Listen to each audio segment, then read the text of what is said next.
Hello everybody, what is up? Welcome to the February bullet journal setup. As you can see, I am filming at a slightly different little angle here today, and it's much easier for me to film at this angle just because of the equipment that I have and the abilities of filming that I have, and it's just a lot easier for me. So I hope you guys don't mind, but I really wanted to share the actual drawing process of this with you guys because I feel like those are a lot more fun and relaxing to watch. So that is why I've got this fun little angle here.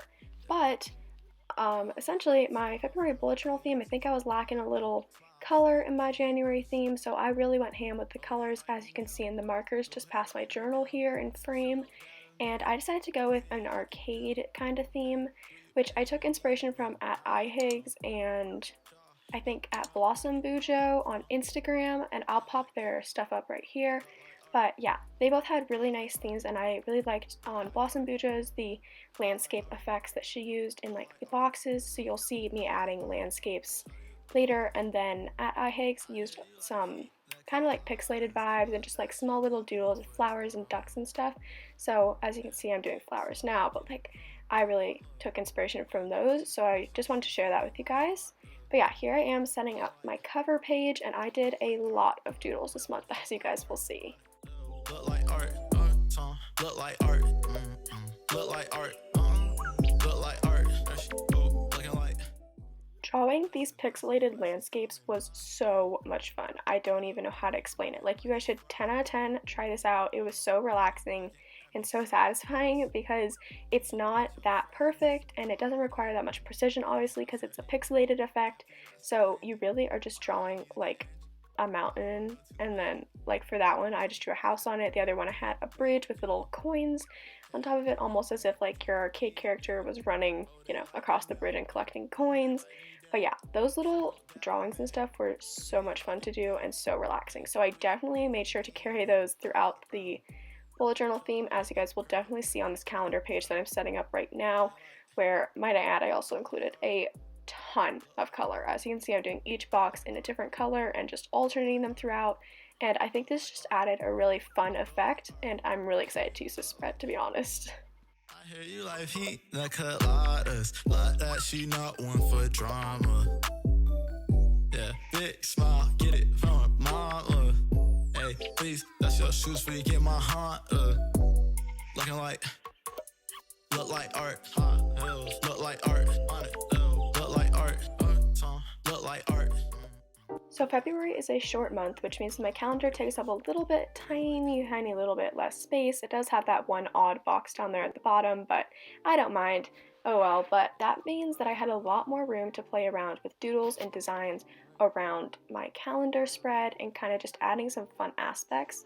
So I definitely took advantage of that and decided to do an entire landscape, arcade style landscape down here at the bottom, and I think it just turned out super cool, and I think it adds really great effect and ties in the rest of the theme, because I was struggling to figure out how I was going to fit like smaller arcade landscapes throughout this, because it already had a bunch of small boxes, 5x5 if you're curious. And so I decided that an easy way to incorporate it would be by doing a larger landscape down there at the bottom, and I think that this really just pulls together the calendar as well as the theme. Cap is your game, shoot but don't, and you know that I'm a big dog. You ain't really want to smoke with me, so let me know if you do. So moving on to my habit tracker, I was struggling a little bit at first, so as you can see the lighting has completely changed, and I took a bit of a break to kind of think of an idea for this habit tracker, but I finally came up with an idea, and that was to do like 4 different boxes, 2 habits in each, and then have it be almost as if it was the same image, but it was broken up between those boxes. So that is what I'm doing. I'm just drawing one of those, again, you know, arcade style landscapes behind my habit trackers and the text of what my habits actually are that I'm tracking, and then at the top writing in that arcadey font, block pixelated font, which I got looser and looser about throughout the entire setup, as you'll notice, but that's alright. And then on the other page, I'm setting up my workout tracker using the other font that I decided to use this month, which is just a super simple, you know, regular handwriting font, and then just outlined in a little mild liner. No, it was written in mild liner and outlined in a fine liner. And then below that, I added a little tiny plant tracker because I noticed that I really didn't need an entire page of a plant tracker at this time for myself. So instead I just included a little calendar and we'll use it almost just like my habit trackers.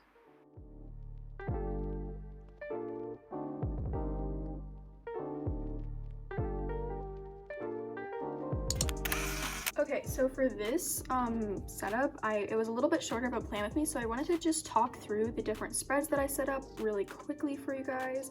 So let us flip to them. 1 second. So this was the cover page. I absolutely love how this turned out. It's way different than my January theme, not June, which you guys can clearly see is the difference between the two setups. But I absolutely love how this turned out, and I really enjoyed. It was like super relaxing and honestly not that complicated, even though there's a lot going on. Next up we have our calendar. I added this little goals section, which I haven't had before, but I thought I'd just test it out.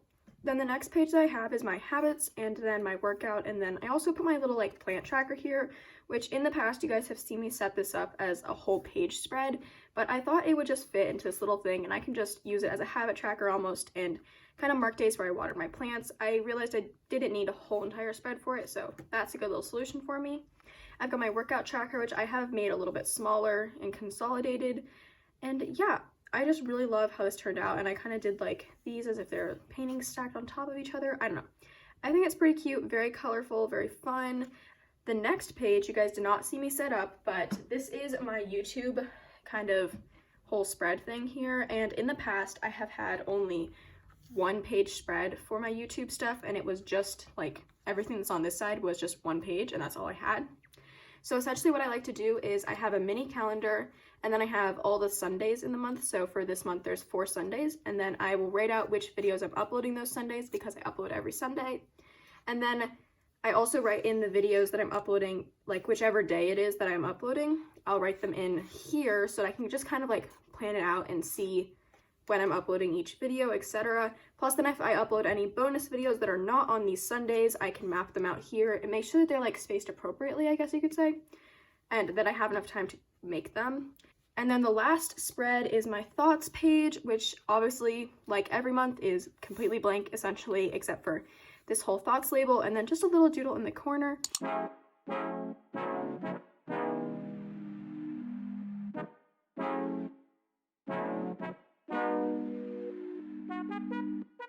Drove the gates, feeling anxious round 12 a.m.